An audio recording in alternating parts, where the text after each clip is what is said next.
Diversify Ukraine's energy with Russia's influence and rebuild dams.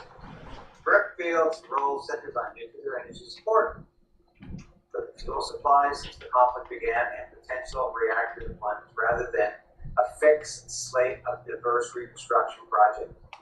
As of early 2026, the most concrete figure from Brookfield's own insights is the plan for 9 AP1000 reactors. I was just saying the other day that we know BlackRock is heavily invested in the reconstruction of Ukraine. Well, so is Brookfield Asset Management. If there's a way for Brookfield Asset Management to make a buck, Mark Carney will be there. This is incredible. Humans spend 6 years of their lives waiting. James is waiting to see results.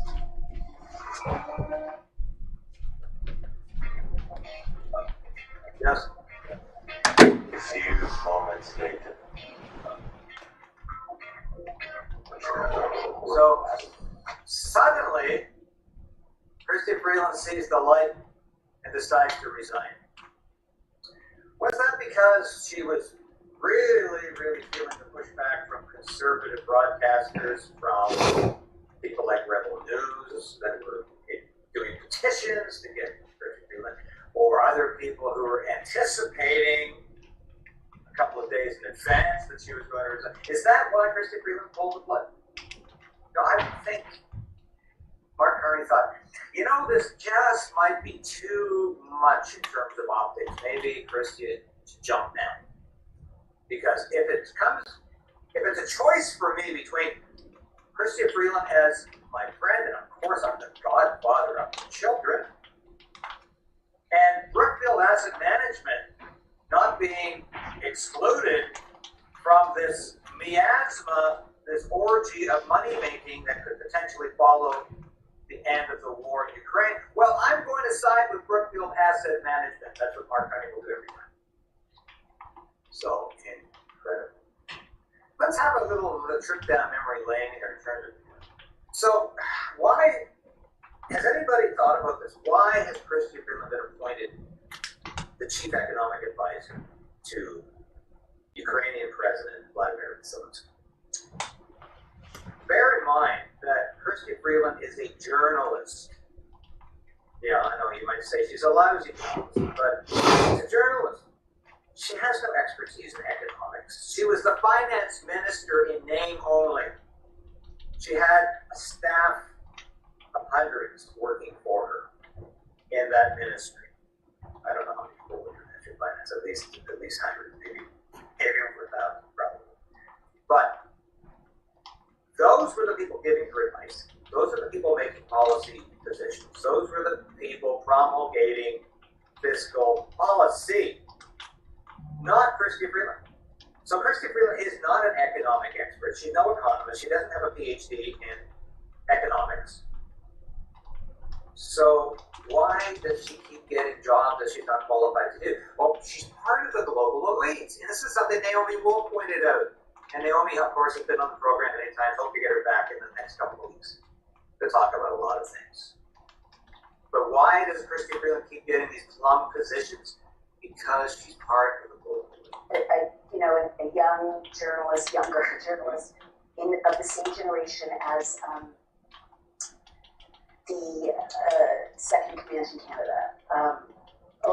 Christy Freeland. Yes, Oh my God. Yeah. Traveled in the materials. I remember doing my makeup next to her, when she was just leaving a show and I was just going on, and she said, "Oh, I'm going to go run for Parliament of Canada," and I was like, "What?"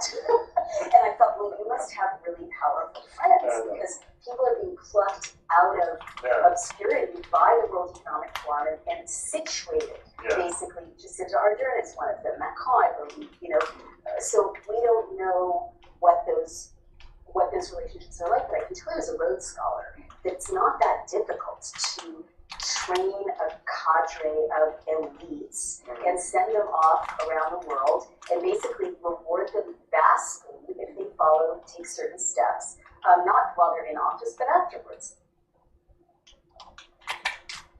I'm not sure what it is about Christy Freeland that made her so appealing to Klaus Schwab and the World Economic Forum and globalist elites. Because she's never really been that appealing to me in any way. She has that school marm persona. She's always talking down to people. She's very supercilious. She's arrogant. She's condescending. She's rude. These are all things that generally don't go well for politicians. Trying to, have some familiarity with the common folk. But Christy Freeland has never had any of those positive attributes. She's always been somebody who really thinks she knows more than she really does. This is not somebody who has spent years studying, being educated. She has spent years being used by the globalists and sucking up the results of that at the global gravy train.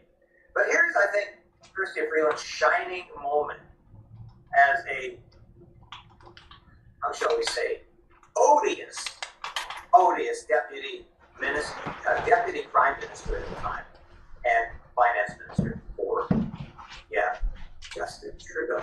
Here she is announcing how she wants to freeze your bank account. If you dare to support, not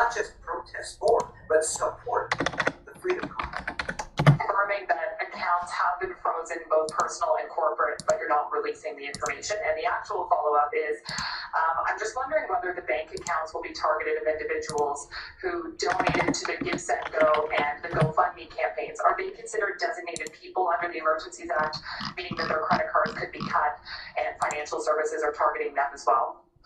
Okay, so the names of both individuals and entities, as well as crypto wallets, have been shared by the RCMP with financial institutions, and accounts have been frozen, and more accounts will be frozen.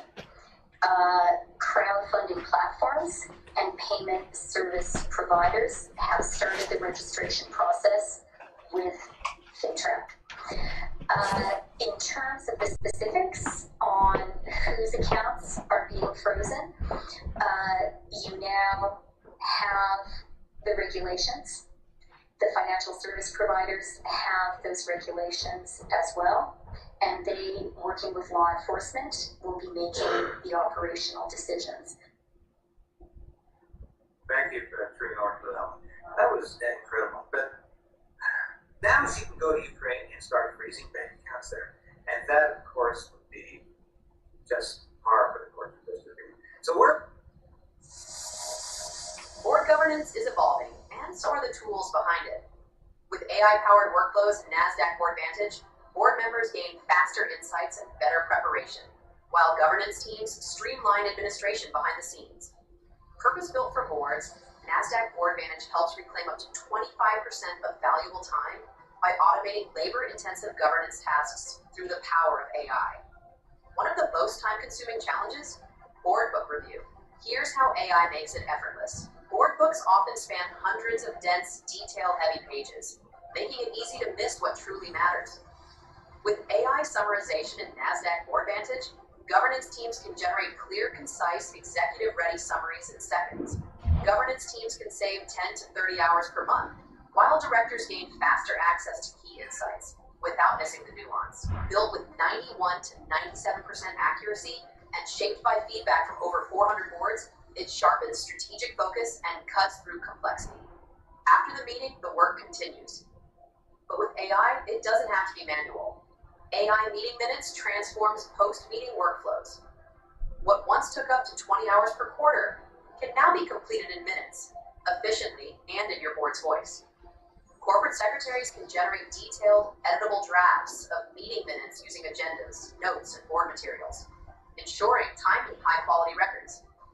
Board members benefit from faster access to review key discussions, decisions, and actions, supporting transparency and strategic continuity.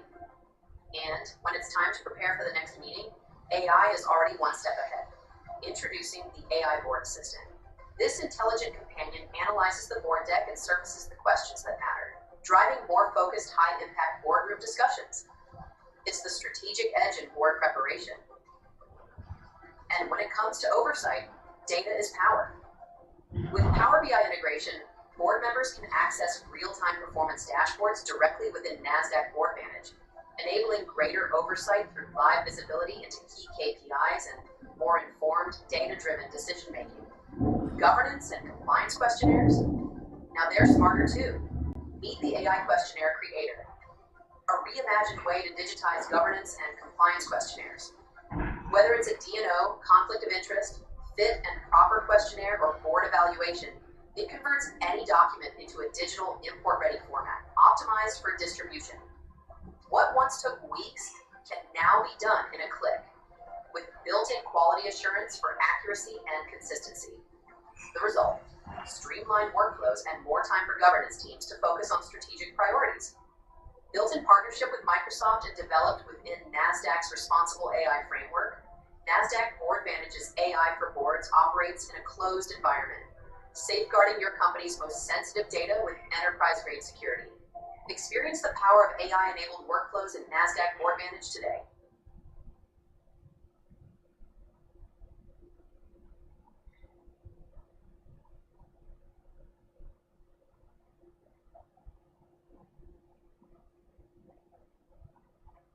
Donc, sur une rue sécuritaire, protégée par des fiers soldats sous notre drapeau canadien. Le Canada d'abord pour faire changement. Merci beaucoup. Thank you very much, everyone, for having me here at Petroplastics, an incredible company that Ed and Steve have built, employing hundreds of people in the plastics sector.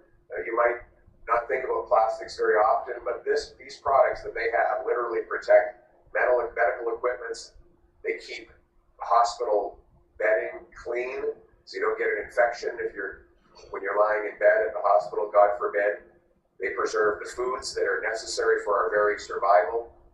These are the kinds of businesses that often don't get enough notice, but who make our lives possible and enjoyable. And they've been in business for 40 years.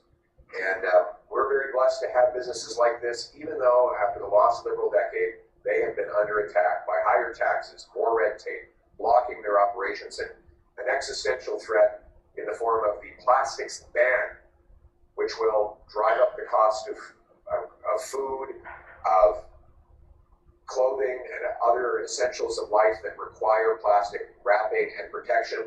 Everything will become more expensive if this latest radical Liberal policy is allowed to go ahead.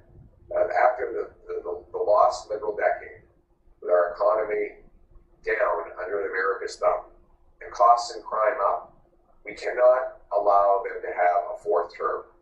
We need a change with a Canada First Conservative government that will axe taxes, build homes, unleash our resources, and bring home the billions of dollars that have been lost so that we have the economic strength to stand up to the Americans.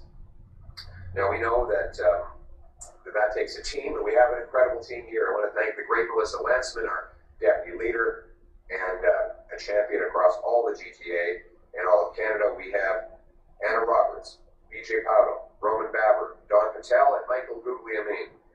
They want to work to put the country first. But, of course, we have a lot of work to do to reverse the lost Liberal decade.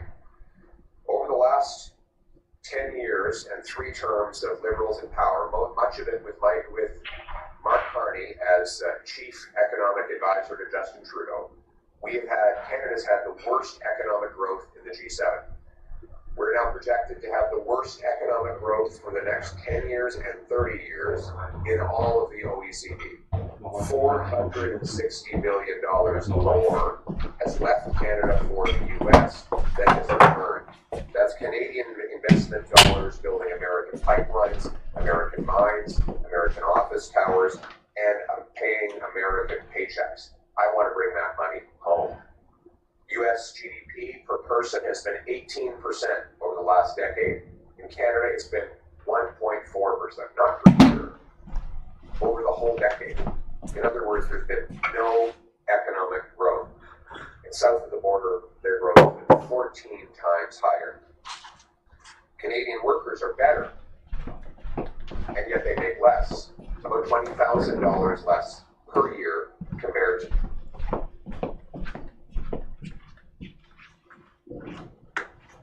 brought before him, and he says to the servant, I've loaned you $400,000, and, I'm now calling my debts and I need you to pay. And this servant can't pay.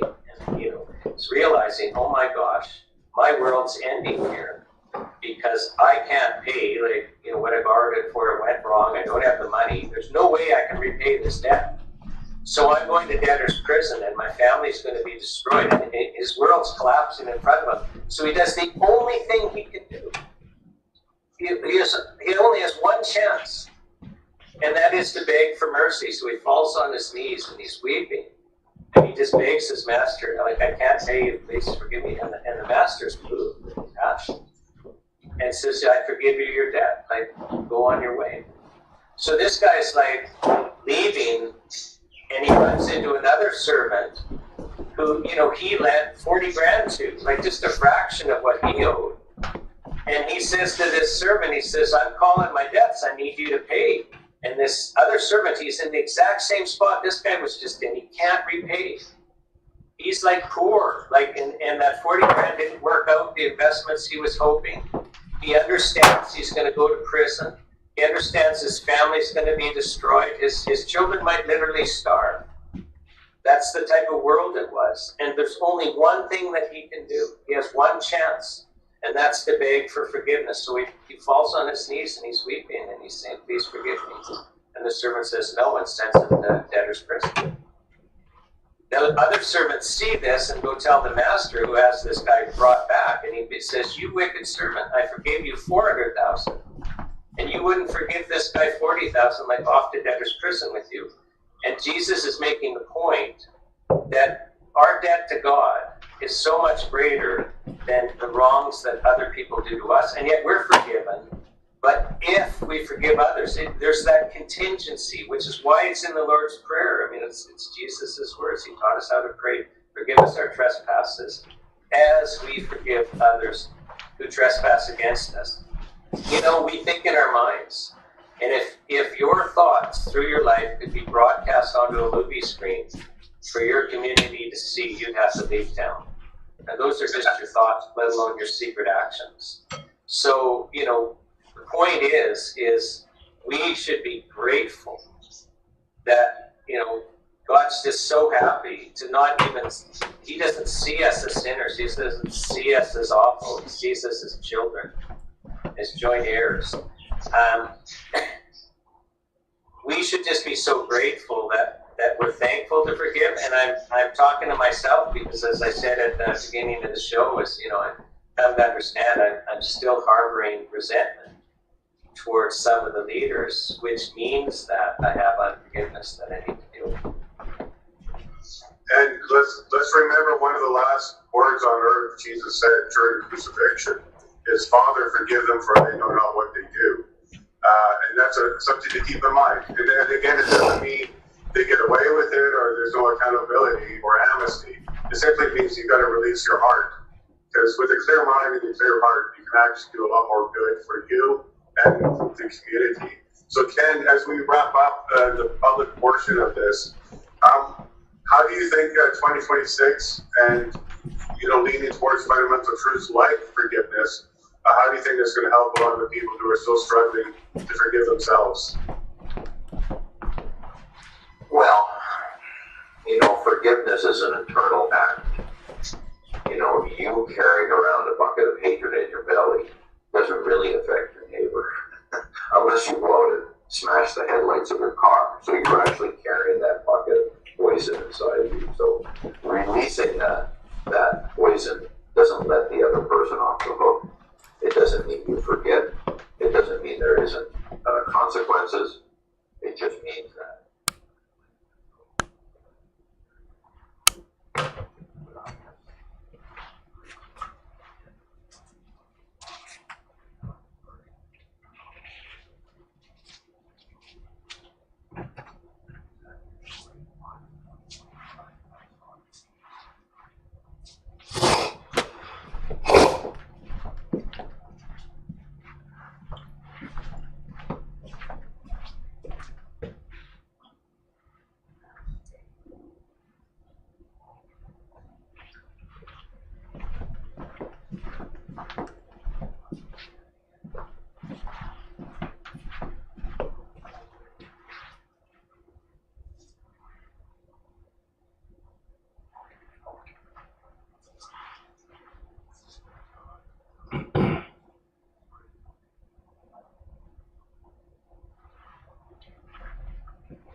Yeah.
Yeah.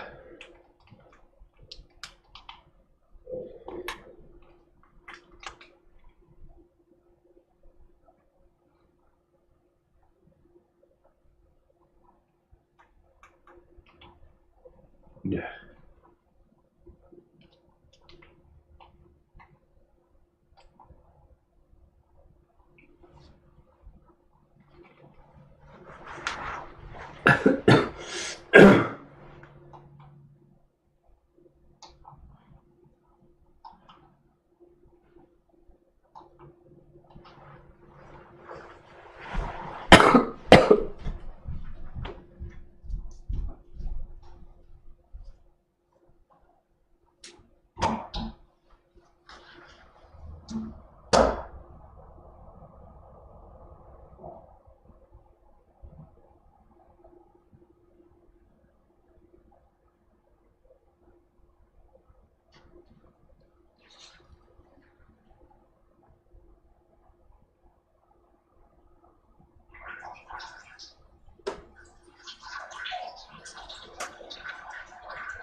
shows how fast the Liberal spin machine moves when conflicts of interest meet public pushback.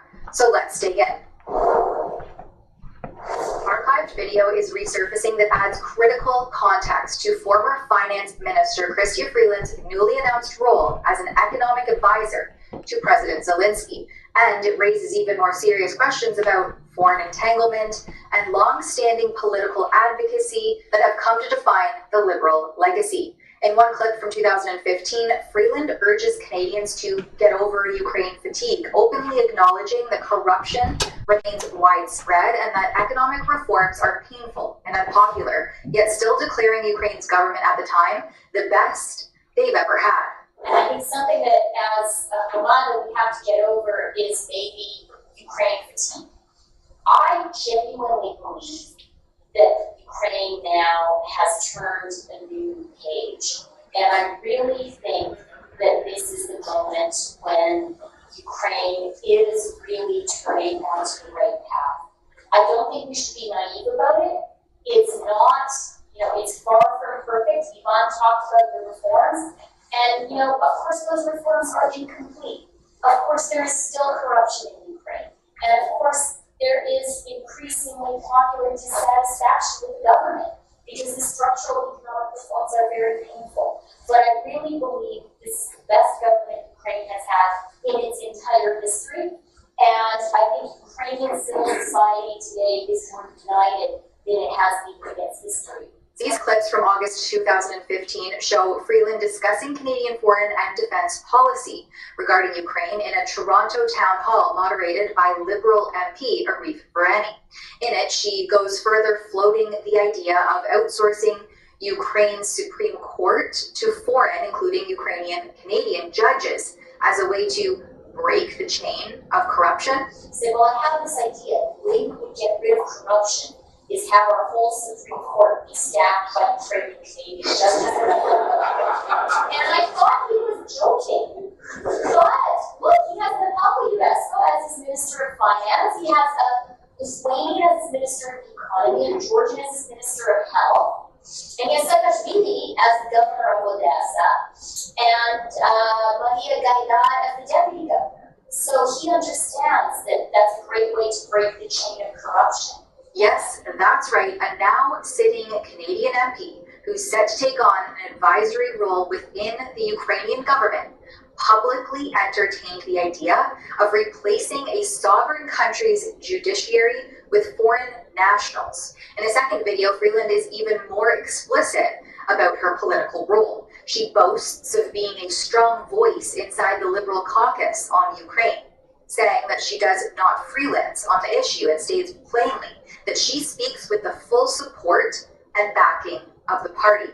She frames Ukraine not as a humanitarian concern, but as a Canadian national interest, and urges Ukrainian Canadians to support the Liberals over other parties, dismissing Conservatives outright and attacking the NDP's leadership. I am 100% confident that a Liberal government would be a better supporter of Ukraine than any other government. 5 reasons. One, you see here we have some very strong, extremely well-informed voices for Ukraine inside the Liberal caucus. And I would also commend Ralph Goodale, Kevin Lambrou, Mark Garneau. Very well-informed, very supportive of Ukraine. And we are powerful voices inside the Liberal caucus. Liz spent a lot of time in Ottawa during this crisis coming in to brief the caucus. I am a strong voice in the caucus on Ukraine, and I don't freelance. When I say about Ukraine, I say with full support and backing of the government. This is clearly partisan advocacy, not diplomacy. Basically, a decade before billions in Canadian taxpayer money was sent abroad to Ukraine, and long before she would later step into this formal advisory role for the very government she has been championing all along. Now, let's just connect the dots. Freeland oversaw record deficits and debt here in Canada. She helped authorize the freezing of Canadians' bank accounts in 2022 for their political dissent against the Liberals. She funneled over $22 billion to Ukraine. She became Canada's special envoy for Ukraine's reconstruction. She remains a sitting MP until Friday, who tried to originally give herself an undetermined number of weeks to leave the role and then quickly pivoted to days after massive public backlash. And now, well, she's still going to ride off into the sunset with an advisory role with Zelensky directly. Only after I and others had sent media requests and called this out on social media did she claim the role is unpaid and announce plans to step away. Moves that not only should have happened before accepting the position, but should undoubtedly trigger a conflict of interest investigation.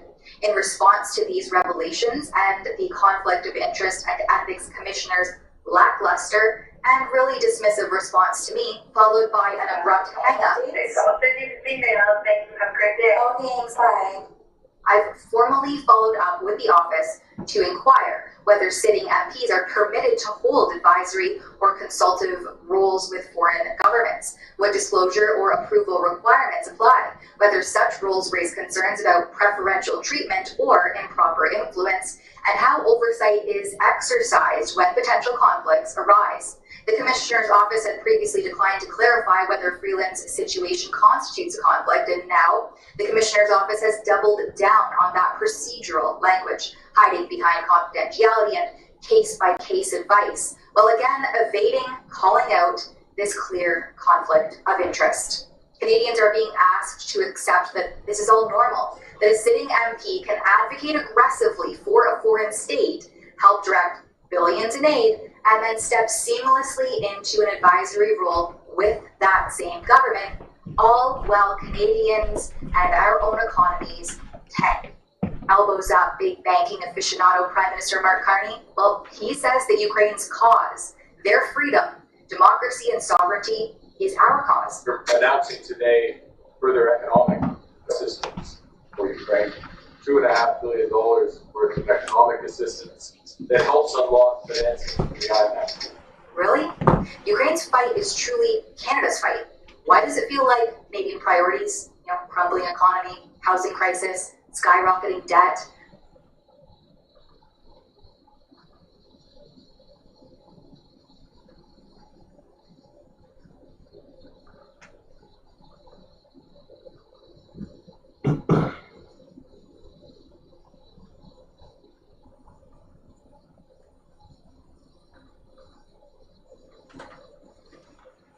Guys, thanks for the feedback. Happy 2026 to you all. This is another alternate story from the Dragon Ball universe. And this month, we'll have news from the franchise, like the possible return of Dragon Ball Super, a new series, or even a new movie. Stay tuned.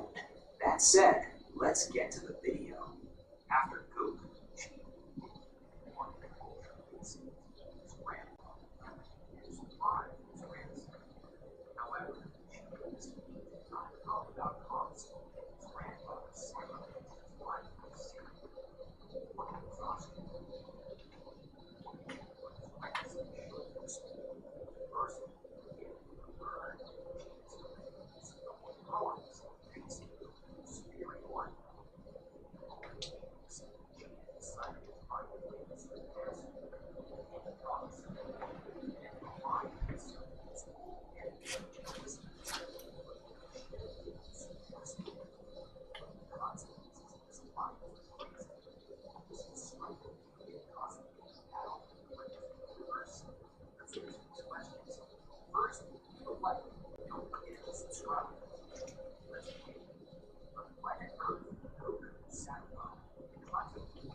thing. Yeah.